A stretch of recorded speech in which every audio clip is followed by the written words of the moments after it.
People view mental illness differently than they view physical illness. They think if I have enough willpower, I can just do it. I could just be normal.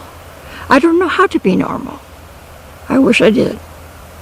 When I was diagnosed in '76, I was so relieved that I had a brain hormone problem, a mental problem that was not totally my fault. It was brain hormones. And I was so happy to be labeled, it's like there was hope. So I have never really gone off medication. Well, at least once and maybe twice a week, I will sleep from 24 to 36 hours. I am a schizoaffective depressive, not manic depressive. There's two kinds, manic depressive or bipolar.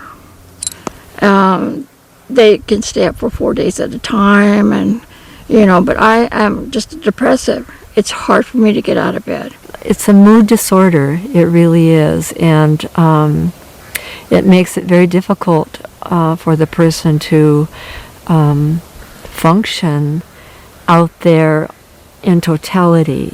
That's very difficult to hold down employment because they cannot sometimes get out of bed. And I should have been fired several times.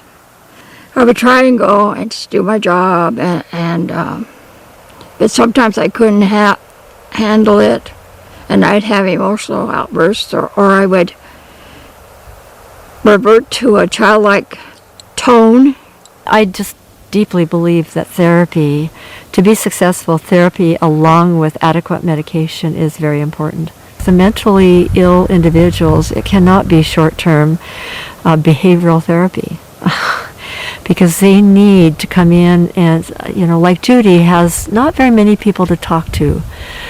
She has family in Bremerton, I believe, but she has no supportive system here. I would recommend it for friends and family. If you know somebody has a certain mental illness, read up on it. Read up on it, go to the library. There's all sorts of information out there. And be supportive. She is extremely resourceful, gifted in so many ways. She loves to write. She's an artist. This painting I did back in 1974. I was taking lessons from this guy from Holland. And we just had a good time. And he gave me a hint here or a hint there, and it was just fun. When I was a kid, I said to myself, they can take anything and everything from me, but they can't take what I have inside. So I didn't really know how to use charcoal or different things like that, but I would draw all the time, or I sing all the time. I think creating is really one of the most spiritual, exciting experiences you can have.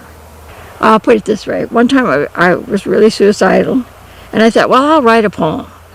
I wrote the poem. The poem was so good, I got so excited I didn't feel like killing myself anymore. And this journal was my gratitude journal. I'm glad I control my anger much better these days, especially in the last 10 years I put. This is one thing I keep up on. I think because I don't have any children and I want to leave something behind. My paintings are okay, but I want people to see my heart. And I hope if they read these journals, they'll see my heart. I believe in spite of her mental illness that she will function and give back to her community in the way she can. I have a lot of hope for her. If somebody has a mental illness, don't be ashamed. And if you're a friend of somebody who has a mental illness, don't be ashamed either. Just hang in for the long haul.